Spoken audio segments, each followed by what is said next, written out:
Cynthia Lester, parent facilitator of Floyd Middle School, is our special guest today to help us to set the stage for the importance of the annual meeting, in which we share our school's most important strategies and resources to help families help their children to reach their academic goals. Let's welcome our guest, Cynthia Lester. Cynthia, welcome to our show, and thank you for your hard work that you did to help us with this State of the School tutorial. We really appreciate you. Thanks, Natalie. I'm glad to be here today. So, Cynthia, let me give you a scenario. Over the last few years, I have had schools that have had fewer than 20 families actually show up to attend the annual school meeting. Each of these schools has well over 1,000 students. The parent facilitators and the administrators, they've read through all the feedback. They know that they're hosting the event on the days that the families have requested, at the times when the families have requested it.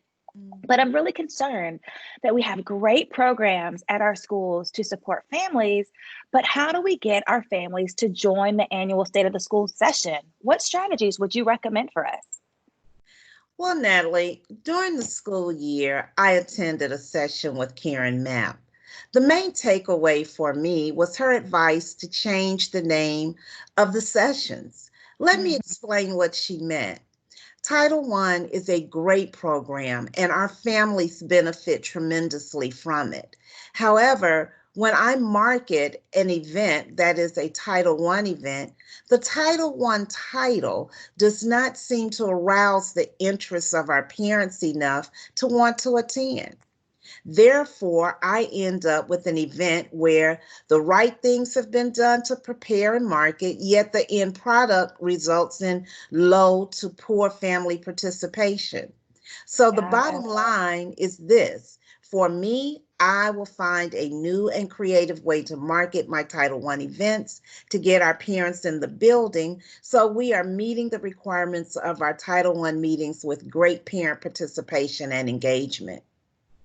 I really like that you said about the marketing. It's really interesting that you mentioned that. I know that I love Amazon. Amazon does a lot with its marketing. It's colorful, it's bright, it's easy to use. And when I receive information from Amazon, I know exactly what I'm looking at, what I'm looking for. So you're absolutely right. We've got to slow down and make sure that if it's a phone call, if it's a flyer, the families know exactly what they're coming to do, what they're coming to participate in. And during that annual meeting, they have to know that you're going to give them resources and information for their child, not just this global overview of this is what our school does. So I appreciate you mentioning the marketing because we are really going to have to take our time with that this year. If you have a moment, I'd like to ask you another question. Sure. All right, cool. So who in the community do you look to in order to help you encourage families to participate?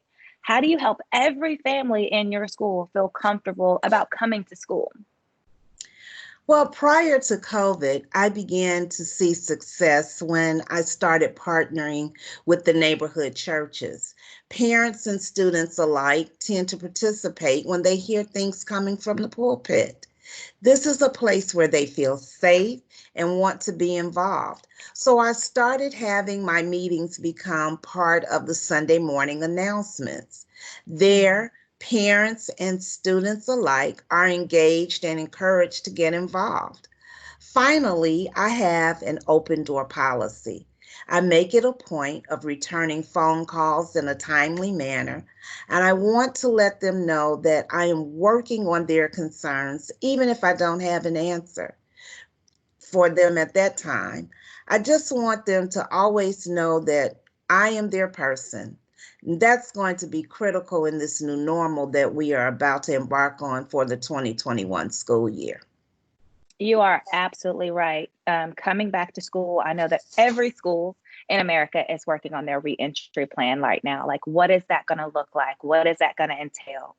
The technology is going to be incredibly important to us. That open door policy that you spoke about is going to be just an incredible asset it's one thing to have an open door policy when you have a physical door, but now that the door is in technology, how are we going to be consistently available for people, letting people know, what time we can be reached, how we can be reached, and just how to be there for people as people come back with lots of different emotions and requests and needs. And parent facilitators are, again, going to be such a vital, vital role in our school.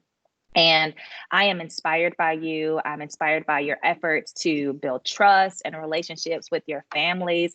I know that the staff members and team members that we have participating today will be thinking about what you shared with us as we move into our learning. And I just want to say thank you for everything that you're doing for our department and Floyd families. So I appreciate you. Thanks for having me. All right. So now we were going to jump into our learning for the day.